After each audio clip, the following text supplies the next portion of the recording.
আসসালামু আলাইকুম ব্যাস, কেমন আছেন সবাই? আশা করছি সবাই ভালো আছেন। আমরা আল্লাহর রহমতে ভালো আছি। এই যে এখানে মাছ ধরা হচ্ছে।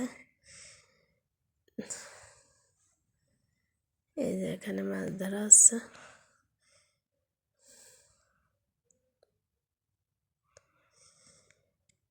এই যে এখানে মাছটা নড়তেছে আর কি। এখানে বালতিতে মাছ আছে। মাছ ধরে নিয়ে আমরা বারবিকিউ করতেছি। মাছটা কোটানো দেখা হলো না, ওটা স্কিপ হয়ে গেছে।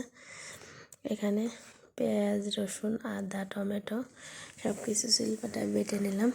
বেটে নেওয়ার পরে এখন এই যে পেঁয়াজ, রসুন, আদা, মরিচ,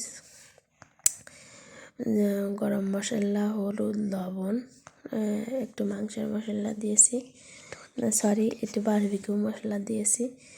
দিয়ে এই যে এখানে একটু সর্ষের তেল দিয়ে মাখিয়ে নিচ্ছি। লেবুও দিয়েছি। আমার ছেলে বলতেছে লেবুর কথা বললে না সাইড থেকে। এই যে এটা পুকুরের মাছ, কিন্তু এই যে ছোটো ছোটো এটা রুই মাছ আর এটা তেলাপিয়া মাছ। এই যে এখন এভাবে মাখিয়ে নেব। এটা কুটে ধুয়ে আমি রেডি করে নিয়েছি।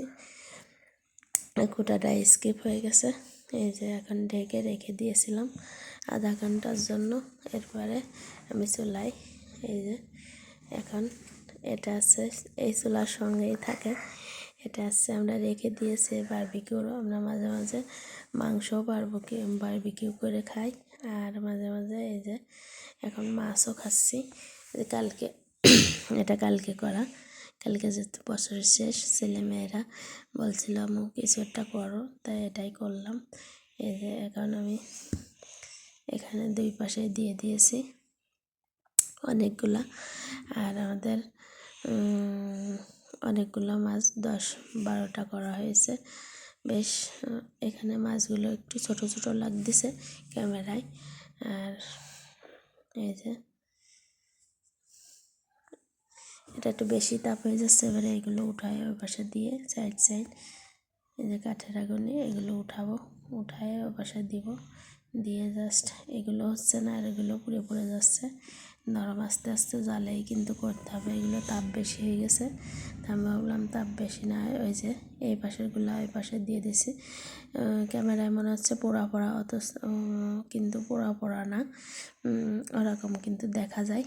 আসলে খাওয়ার উপযোগী। আর যে এখন আমি এসছে সরিষার তেল, এই যে কলার রাস্তা ডাটাই করে ওভাবে করে দিয়ে রাখতেছি। এভাবে করে সবগুলো মাছ আমি করে নেব আর কি।